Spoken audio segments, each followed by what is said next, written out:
다 도망가고 없지만 아리마대 사람 요셉이 오늘 이 본문에 보면 빌라도에게 와서 특이한 그러한 이 단어가 있습니다. 당돌이라고 그렇게 요청을 하는데 이 요셉이 당돌이 예수님의 시체를 달라 그렇게 요청을 합니다. 빌라도는 예수가 죽은 것을 확인하고 아리마대 사람 요셉에게 시체를 내어주는데 또 오늘 이 본문 마가복음에서 마가가 설명하는 것 중에 이 세마포를 사서라고 얘기하는데 지금까지 여러분들 이 세마포가 자기에게 있던 것을 말하지 않습니다. 예수님이 십자가에 죽으시고 그것을 샀다라고 그렇게 표현하고 또 그 산 것을 가지고 예수님의 시체를 싸서 바위 속에 넣어두고 돌을 굴려 무덤을 막았다라고 그렇게 말합니다. 우리가 예수님의 장사 지내는 그 모습에 대해서 요한복음 19장 39절에 보면 또 한 사람이 거기에 가담을 하는데 그 사람은 니고데모라고 하는 그 사람입니다. 요한복음 19장 39절의 말씀 보면 일찍이 예수께 밤에 찾아왔던 니고데모도 모략과 침향 섞은 것을 100리트라쯤 가지고 온지라 라고 말한 것처럼 니고데모가 가져왔던 모략이나 침향이라고 하는 것은 그냥 일반적으로 쓰이는 그러한 이 물건이 아니라 이것은 장사 지낼 때 필요한 장례 물품입니다. 이것을 가지고 왔다라고 하는 것은 지금 아리마대 사람 요셉과 또한 니고데모라고 하는 이 두 사람이 예수님의 장례를 치렀다라는 것입니다. 그러면 이 두 사람의 공통점은 여러분들 무엇일까요? 성경에 보면 이 두 사람의 공통점이 있는데 첫 번째는 유대인입니다. 여러분들 그 말은 지금까지 예수를 믿는 사람이 아니었다라는 거예요. 그런데 그 두 사람의 공통점 첫 번째 유대인이었고 두 번째로 참 이 좋은 것인데 존경받는 공회원이었다라고 성경은 이야기합니다. 니고데모도 존경받는 공회원이었고 오늘 이 아리마대 사람도 요셉도 존경받는 공회원인데 지금 우리로 말하면 이 공회원이라는 것이 우리나라의 국회의원 정도 되는 그러한 이 직책입니다. 그러니 여러분들 얼마나 존경받는 그러한 사람이었겠습니까? 그리고 뿐만 아니라 예수님이 십자가에서 죽으셨을 때 그들의 신분이 드러나는데 지금까지는 숨겨진 예수님의 제자, 지금까지는 드러내지 않은 예수님의 제자였다라면 이제는 예수님의 제자로 드러남이 되었다. 그리고 이들은 예수님의 장례를 둘이 같이 치른 사람이었습니다. 그리고 마지막으로 이 사람들의 공통점은 무엇이냐? 마태복음에 보면 아리마대 사람 요셉에 대해서 이 사람은 부자라고 말합니다. 부자입니다. 니고데모는 어땠을까요? 니고데모가 오늘 예수님에게 가져왔던 그러한 이 장례 물품, 모략과 침향 섞은 것 100리트라쯤이라고 얘기하는 그 내용만 보더라도 이 사람도 부자구나라는 것을 우리는 알 수 있습니다. 그런데 지금 예수님의 장례를 이렇게 두 사람이 치르는데 우리가 요한복음 2장 23절에서 25절 말씀에 보면 우리가 성경을 볼 때 잘 이해되지 않는 그러한 한 부분이 있습니다. 그게 무엇이냐면 6월절 예수께서 예루살렘에 계시니 많은 사람이 그의 행하시는 표적을 보고 그의 이름을 믿었으나 예수는 그의 몸을 그들에게 의탁하지 아니하셨으니 이는 친히 모든 사람을 아시며 또 사람에 대하여 누구의 증언도 받으실 필요가 없었으니 이는 그가 친히 사람의 속에 있는 것을 아셨음이니라 라고 말합니다. 예수님께서 표적을 행하시는데 그 표적 행하는 것을 보면서 많은 사람들이 예수님을 믿었다라고 성경은 분명히 말합니다. 그런데 그 믿는 사람들을 보면서 지금 이 요한복음 2장 24절에서는 예수님이 뭐라 하냐면 그들에게 지금 어떤 사람입니까? 믿는 자들에게 예수님의 표적을 보고 믿는 그 사람들에게 자기 몸을 의탁하지 않으셨다라고 그렇게 말합니다. 여러분들 우리가 의탁한다라고 하는 말이 무슨 뜻일까요? 내 몸을 맡긴다라고 하는 그런 의미 아니겠습니까? 때로는 우리가 불편함이 있다라면 무엇인가 그에게 도움을 요청하는 것도 우리는 의탁한다라고 말하는데 예수님께서 어떤 사람에게 의탁하지 않으셨습니까? 믿는 자들에게 예수님은 그들에게 자기 몸을 의탁하지 않으셨다라고 말합니다. 그러면서 성경이 이어서 하는 이야기가 뭐냐면 예수님께서 각 사람을 이미 아셨기 때문이다 라고 말하는데, 그 말은 달리 말하면 믿을 만한 사람이, 내 몸을 의탁할 만큼 믿을 만한 사람이 한 사람도 없었다라고 얘기하면서 이 의탁하지 않으셨다라고 하는 그 말씀이 요한복음 2장 23절에서 25절까지의 말씀입니다. 그런데 중요한 것이 지금 이 요한복음 2장 23절에서 25절이 2장의 마지막입니다. 그런데 3장 1절을 가면서 놀라운 이야기를 하는데, 그 3장 1절을 시작하면서 뭐라고 했냐면 그런데 라고 시작하는 거예요. 여러분들, 그런데 그 말은 무슨 뜻일까요? 예수님께서 믿는 사람들에게 자기 몸을 의탁할 만한 사람이 한 사람도 없다, 이 이야기를 하시는데 3장 1절에서 그런데 이 얘기는 무슨 뜻일까요? 있다라는 거예요. 그런 사람이 하나 있긴 있다. 그런 사람이 하나 있긴 있다라고 하는 것이, 죄송합니다.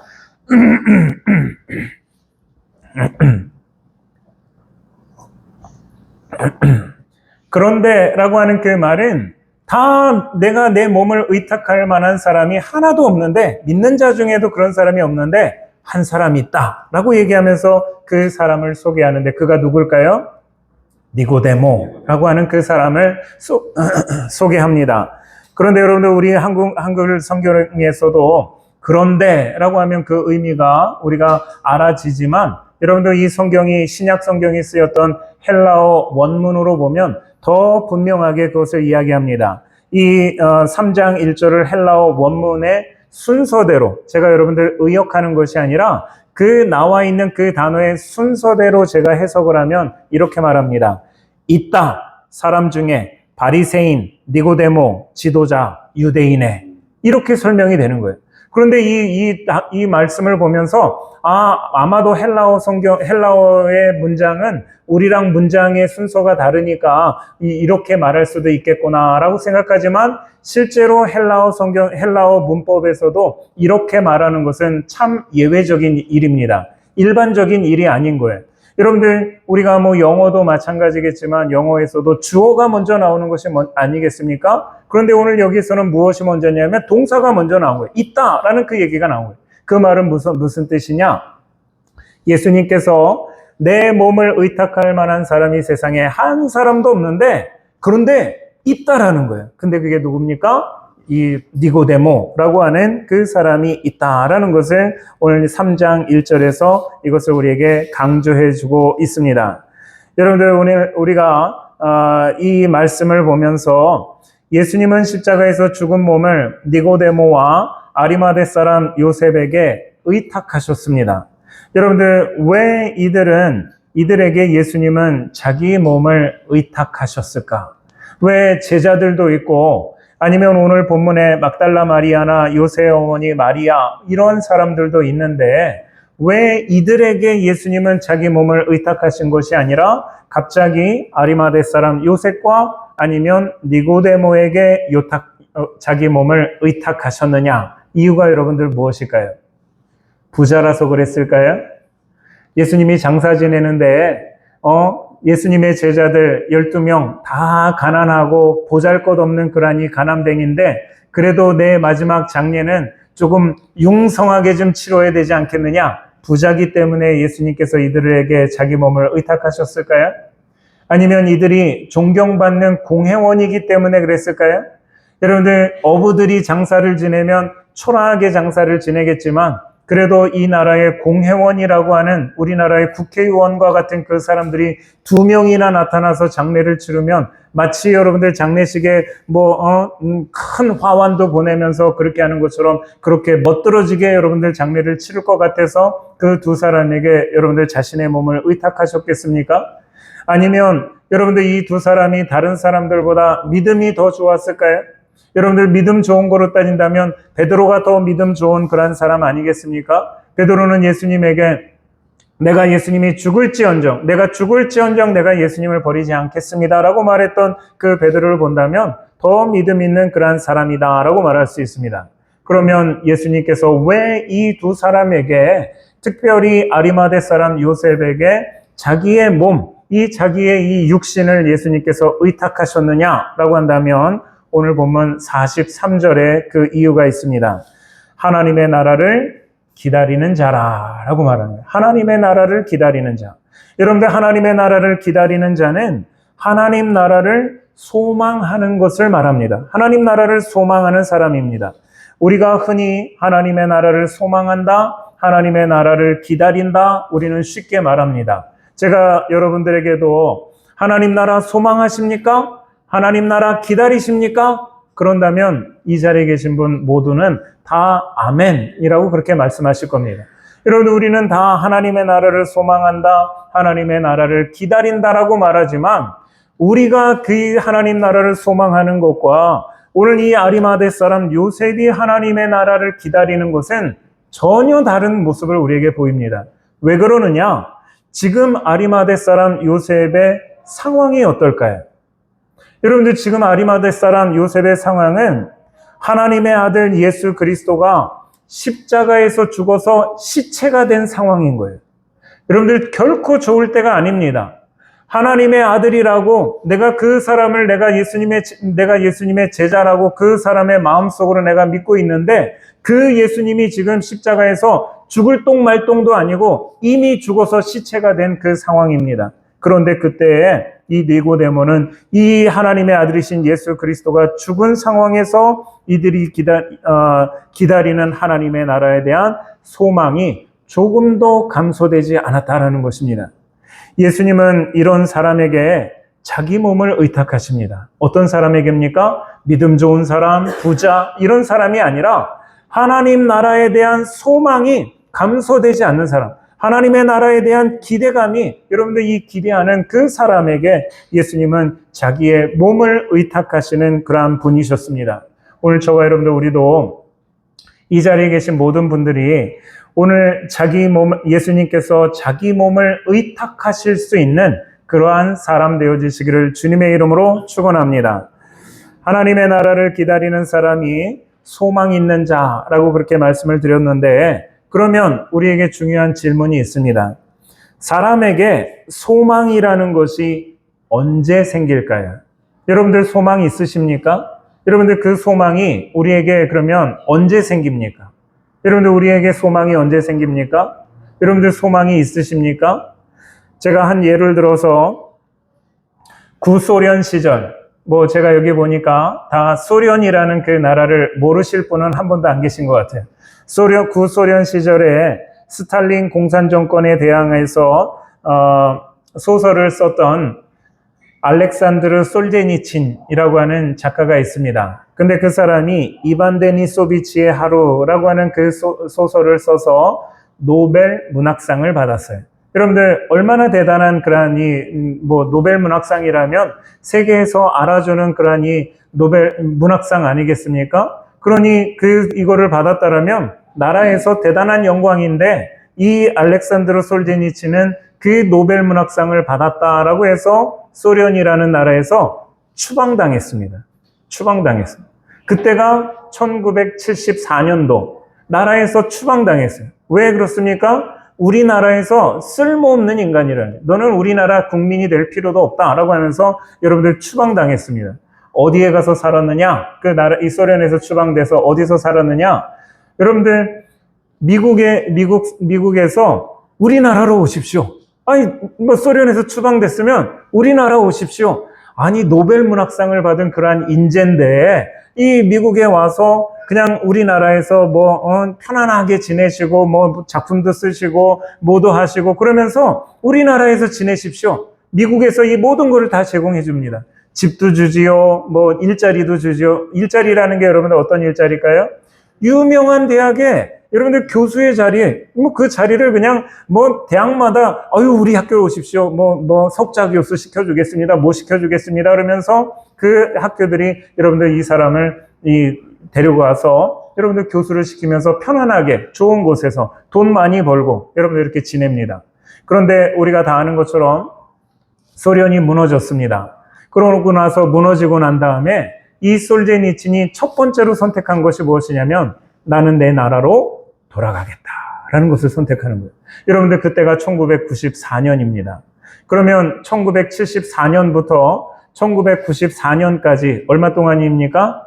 20년 동안 미국에서 편안하게 주말에는 피크닉도 가고 바베큐도 구워 먹고 좋은 날씨에 누가 나를 위협하는 사람도 없고 편안하게 글 쓰면서 좋은 대학에서 강의를 하고 편안한 그 삶을 살던 이 솔제니친이 여러분들 소련이 망하고 나서 러시아가 막 여러분들 살기 좋은 나라가 됐습니까?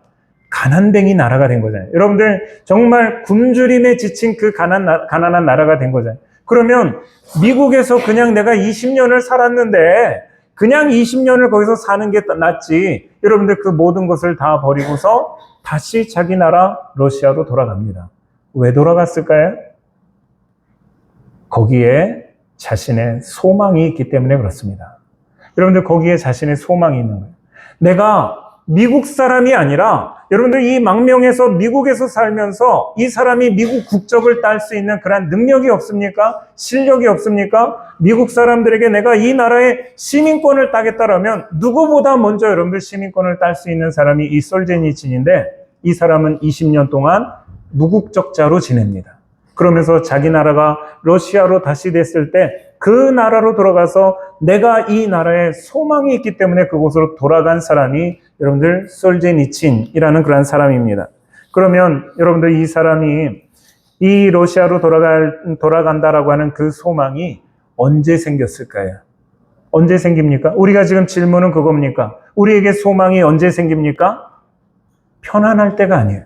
여러분들 이 솔제니친이 스탈린 공산 정권에서 압박당하고 고통당하고 힘들어하는 그때에 내가 이 나라의 소망이 무엇이다라는 것을 깨달은 것이 여러분들 가장 힘들고 고난을 겪을 때였다라는 것입니다. 사랑하는 성도 여러분, 소망은 편안할 때 침대에 누워서 아니면 시원한 나무끈을 풀밭에 누워서 소풍 갔을 때 그때 생기는 것이 아닙니다. 소망은 언제 생깁니까? 고난 중에 생기는 거예요. 여러분들 고난 중에 생기는 것이 소망입니다. 여러분들 아리마대 요셉은 언제 지금 소망이 생겼습니까?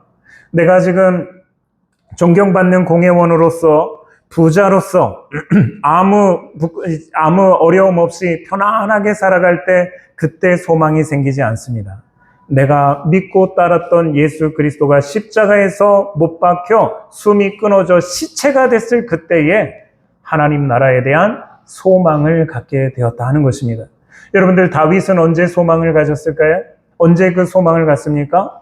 여러분들 평안하게 궁전 옥상에서 편안하게 그렇게 거닐고 있을 때 그때 소망 생깁니까? 그때는 오히려 죄를 범합니다. 여러분들 언제 소망이 생겼냐면 사울 왕에게 피해 다니면서 하루하루 날마다 정말 이 고통 가운데 고난 가운데 있을 때 그에게 소망이 있었음을 우리가 기억해야 합니다. 그러므로 여러분에게 하나님의 나라의 소망은 언제 생기느냐? 편안할 때 생기지 않습니다. 고난 중에 생긴다라는 것을 믿으시기를 주님의 이름으로 축원합니다. 그래서 하나님 나라를 기다리는 소망 있는 사람은 고난 중에도 낙심하지 않습니다. 여러분들 낙심할 수 있어요. 여러분들 우리 인생은 다 낙심할 수 있습니다. 그러나 낙심할 수 있지만 낙담하지 않습니다. 여러분들 낙심과 낙담의 차이가 무엇일까요? 낙심은 그래 좀 안 되는구나. 그렇구나. 여러분들 우리의 마음속에 드는 그런 생각인 거예요. 낙담은 무엇일까요? 나는 안 돼. 이렇게 내 입 밖으로 여러분들 끄집어내는 거, 이게 여러분들 낙담인 거예요. 여러분들 우리는 다 낙심할 수 있어요. 여러분들 나는 낙심 안 합니다. 이런 사람이 세상에 어디 있습니까? 우리는 다 낙심하는 거예요. 그러나 소망이 있는 사람은 낙심할 수 있지만 낙담하지 않는다라는 거예요.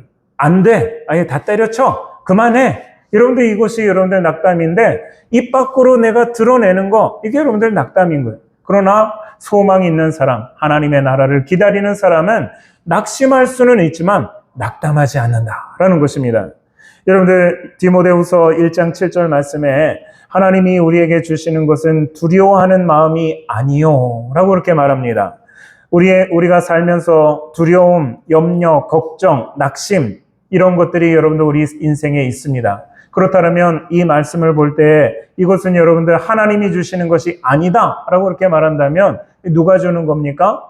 사탄이 우리에게 주는 거예요. 사탄이 우리를 공격하기 위해서 두려움, 염려, 걱정, 낙심 이런 마음을 줍니다. 그러면 그때 우리는 어떻게 됩니까? 아유, 그래 나는 안 돼. 해봤는데 안 돼. 여러분들 그거는 믿음 없는 사람의 모습인 거예요. 하나님의 나라를 소망하는, 하나님의 나라를 기다리는 사람이 하는 그러한 일들이 아니다는 것입니다. 낙심할 때 있습니까? 그러나 여러분들 낙담하지 마십시오. 여러분들 믿음을 가지고 두려워하지 않는 것, 이것이 바로 소망이 있는 자의 그러한 이 모습입니다. 그래서 우리가 잠언서 24장 16절, 지난주에도 우리가 살펴봤지만 7번 넘어져도 다시 일어나는 것. 여러분들 왜 다시 일어납니까? 하나님의 나라에 대한 기대함이 있기 때문에 다시 일어나는 거예요. 여러분들 그 사람을 성경에서는 잠언 24장 17절에 그 사람을 뭐라고 얘기합니까? 의인이다라고 말하는 거예요. 여러분들 의인이라는 것이 무슨 착한 일을 하고 선한 일을 하고 그 사람이 의인이 아니에요. 7번 넘어져도 8번째 일어나는 사람, 그 사람을 성경은 의인이라고 말합니다. 100번 넘어져도 괜찮습니다. 101번 일어나면 그 사람을 의인이라고 얘기를 하는 거예요. 그런데 악인은 뭐라고 얘기합니까? 재앙 가운데 넘어졌는데 엎드러져 버리는 사람. 다시 말하면 안 일어나는 사람. 이 사람을 이 잠언서 24장 17절에 악인이라고 말합니다. 여러분들 왜 안 일어날까요? 하나님의 나라에 대한 소망이 없는 거예요. 하나님의 나라에 대한 기대함이 없으니까 일어나봤자 뭐해? 그러고 안 일어나는 사람, 그 사람을 성경에서 악인이다 라고 이렇게 말하는 것입니다. 제가 지난주에도 우리가 말씀을 전하면서 엔비디아의 CEO 젠슨 황에 대한 이야기를 잠깐 나눴지만 제가 이 젠슨 황이라는 사람이 왔을 때 한 가지 기대하는 것 중에 무엇이 있었냐면 우리나라 여러분들 이 개그맨 유재석 씨가 진행하는 유퀴즈라는 그런 이 프로그램이 있잖아요. 근데 이 젠슨 황이라는 사람이 한국에 오기 전에 거기에 출연한다라고 하는 그것이 이미 확정돼 있었어요. 그래서 저는 이번에 그 유퀴즈를 내가 꼭 봐야 되겠다라는 생각을 하면서 이 젠슨왕 CEO가 유퀴즈에 나왔던 그것을 저는 이번 주간에 그거를 아주 집중적으로 이렇게 쭉 제가 관심을 가지고 봤습니다. 그러면서 그거를 보면서 참 중요한 것을 거기서 제가 하나 얻었어요. 유재석 씨가 그 젠슨왕에게 질문을 하나 합니다. 무슨 질문이냐면 완벽한 예측 능력과 강철 같은 회복 탄력성 중에 한 가지만 가질 수 있다면, 둘 다 못 갖습니다. 둘 중에 한 가지만 가질 수 있으면 무엇을 가지시겠습니까? 라고 물어본 거예요. 여러분들 다시 단어가 어려우니까 제가 다시 얘기 드린다면 미래에 대한 완벽한 예측하는 능력. 여러분들 그게 어떤 걸까요? 지금 이 사람은 회사의 CEO인 거예요. 그러면 내년에 어떤 일이 벌어질까? 5년 뒤에 어떤 일이 벌어질까? 10년 뒤에 어떤 일이 벌어질까? 이것에 대해서 명확하게 예측할 수 있는 그런 능력, 그거를 가지면 내 회사는 10배, 20배, 100배 여러분들 더 크게 만들 수 있는 그러한 능력인 거예요. 근데 그것을 갖겠습니까? 아니면 강철 같은 회복 탄력성, 즉 다시 말하면 실패했지만 다시 일어날 수 있는 힘, 좌절했지만 다시 일어나는 힘, 망쳤지만 다시 일어나는 힘, 둘 중에 어떤 걸 갖겠습니까? 여러분들은 어떤 걸 가지시겠어요? 1번? 2번? 네. 엔비디아 CEO 젠슨 황도 두 번째라고 얘기를 하는 거예요. 여러분들 왜 그럴까요? 여러분들 우리가 생각하면 내 회사를 10배, 20배, 100배도 크게 할 수 있는 미래에 대한 이 예측할 수 있는 그 능력을 갖는 것이 여러분들 너무나도 당연하게 생각하지만 이 젠슨 황 CEO는 뭐라 하냐면 내가 넘어졌다 다시 일어나는 그 회복력이 있으면 내가 1000번 넘어져도 되고 10,000번 넘어져도 되지만 나는 다시 일어날 수 있지만 내가 미래에 대해서 예측을 잘할 수도 있지만 그게 인생에 그렇게 대단하겠습니까? 일어날 수만 있다면 그거는 아무것도 아니다라는 그 이야기를 하는 겁니다. 여러분들 오늘 우리에게도 여러분들 똑같은 건 아니겠습니까? 여러분들 우리가 실패 후에 다시 일어나는 것이 실패 후에 우리가 만약에 실패를 하고 좌절한다. 그럴 때 그냥 엎드러져 있으면 여러분들 그거는 회복 탄력성이 없는 겁니다. 회복 탄력성이라는 것은 다시 일어나는 능력입니다. 여러분들 이 단어가 중요해요. 이 말이 중요해요. 다시 일어나는 능력. 그런데 여러분들 우리가 가지고 싶은 거는 여러분들 어떤 능력일까요? 넘어지지 않으려는 능력. 여러분들 이것을 사람들은 가지려고. 나 절대 안 넘어져. 나는 망하지 않아. 나는 성공하고 난 승리할 거야. 여러분들 그것이 우리가 원하는 거지만 이 엔비디아 CEO도 얘기하는 것이 넘어져도 괜찮다라는 거예요. 그러나 넘어진 것이 중요한 것이 아니라 다시 일어나는 것이 중요하다라는 것을 이야기하면서 그게 더 중요하다 말합니다. 그러나 여러분들 성경도 우리에게 주시는 말씀이 무엇이냐면 너희들 절대 실수하지 마, 절대 넘어지면 안 돼, 절대 죄 짓지 마 이런 얘기하지 않습니다. 여러분들 성경이 우리에게 말씀하시는 것도 우리에게 절대 죄 지면 안 돼 이 얘기를 하는 것이 아니라 죄 지어도 다시 일어나라 이 얘기를 하는 것이 성경이 우리에게 전하는 복음입니다. 여러분들 목사는 절대 죄 안 짓고 살 수 있을까요? 여러분들 아니면 이 땅에 저는 조그만 교회 목사니까 그렇다고 하더라도 여러분들 큰 교회 목사는 항상 거룩하게 죄 안 짓고 여러분들 살 수 있습니까? 절대 그럴 수가 없는 거예요. 그렇기 때문에 성경이 우리에게 주는 복음은 누구든지 죄를 범할 수 있고 실수할 수 있고 실족할 수 있고 넘어질 수 있는데 그 넘어짐으로 끝이 아니라 다시 일어서라라는 것이 여러분들 복음입니다.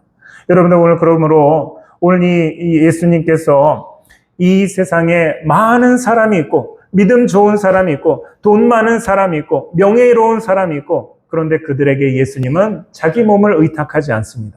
어떤 사람에게 의탁합니까? 다시 일어날 수 있는 사람, 다시 일어나는 사람, 회복 탄력성 있는 사람에게 예수님은 자신의 몸을 의탁하셨습니다. 여러분들 우리가 가정에서도 여담으로 드리는 말씀이지만 좋은 부부가 어떤 부부일까요? 여러분들 평생 안 싸우는 부부. 우리는 10년이 지났는데 한 번도 안 싸웠어요. 우리 20년, 30년 됐는데 우리는 한 번도 안 싸워요. 좋은 부부입니까? 물론 좋을 수 있죠. 더 좋은 부부는 여러분들 어떤 부부일까요? 싸웠는데 회복 탄력성 있는 부부가 좋은 부부예요. 싸워서 끝장나는 부부가 아니라 싸웠는데 다시 그것을 회복할 수 있는 부부. 여러분들 이것이 좋은 부부 아니겠습니까? 여러분들 인정하십니까? 저도 그냥 집사람이 없으니까 여기서 일부 예배 때는 얘기를 못했는데 지난주에 싸웠거든요. 근데 지난주에 싸웠는데 잘 회복했어요. 제가 너무너무 행복하고 좋습니다. 오늘 제가 너무 행복하고 좋아요. 여러분들 그게 우리 안에 필요하다는, 그게 여러분들 성경이 우리에게 말하는 그러한 복음인 것이지 절대 부부 싸우면 안 돼, 절대 화내면 안 돼, 절대 그러면 안 돼. 그건 여러분들 좋은 부부가 아닌 거예요. 여러분들 싸우십시오. 부부간에 싸우십시오. 더 중요한 건 무엇입니까? 회복하십시오. 그게 성경이 말하는 복음입니다. 그러면 여러분들 좋은 교회는 어떤 교회일까요? 여러분들 좋은 교회라는 것이 우리가 날마다 일주일에 한 번씩 얼굴 보니까 만나면 하하호호하고 좋다고 그러고 끌어안고 부둥켜 안으면서 잘 지냈냐고 여러분들 그런 거 물론 좋은 교회 맞습니다. 더 좋은 교회는 무엇일까요? 싸우십시오. 그리고 싸움으로 끝나는 것이 아니라 회복하는 거. 이게 여러분들 더 좋은 교회인 거예요. 성경이 우리에게 말하는 교회는 교회에서 싸우지 말라는 것이 아니라 싸우십시오. 그리고 회복하십시오. 이게 성경이 말하는 가장 좋은 교회의 모습입니다. 결론입니다. 아리마대 사람 요셉은 하나님 나라를 기다리는 자, 하나님 나라를 소망하는 자요, 예수가 십자가에 죽어도 낙심하지 않는 자입니다.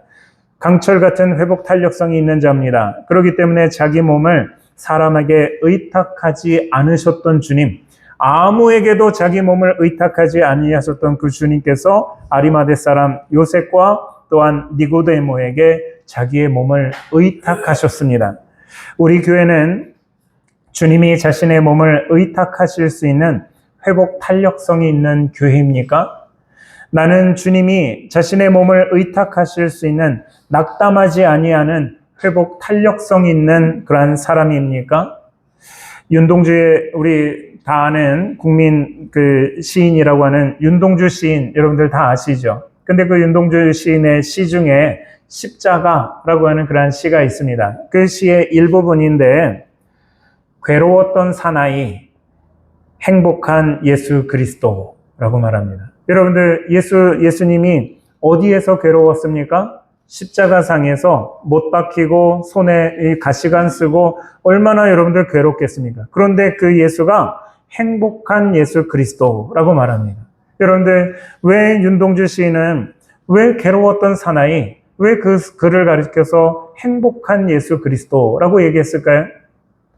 내가 믿을 놈 하나도 없는데 믿을 놈 하나 있구나. 여러분들 그가 누굽니까? 아리마대 사람 요셉이었고 니고데모였어요. 여러분들 오늘 주님께서 우리를 보시면서 내가 이 세상에 십자가상에서 보니까 세상에 믿을 놈 하나도 없고 믿을 게 하나도 없구나. 여러분들 괴로움 중에 있지만 내가 딱 하나 보니까 목청과 함께하는 교회, 내 몸을 의탁할 만큼 믿을만 하구나. 내가 이 교회에 아무개를 보니까 내 몸을 의탁할 만하구나 라고 하면서 행복한 예수 그리스도라는 그러한 이 표현이 우리 교회 모든 교회와 여러분 우리 모든 성도들의 삶이 되어주시기를 주님의 이름으로 축원합니다. 기도하겠습니다. 사랑의 하나님,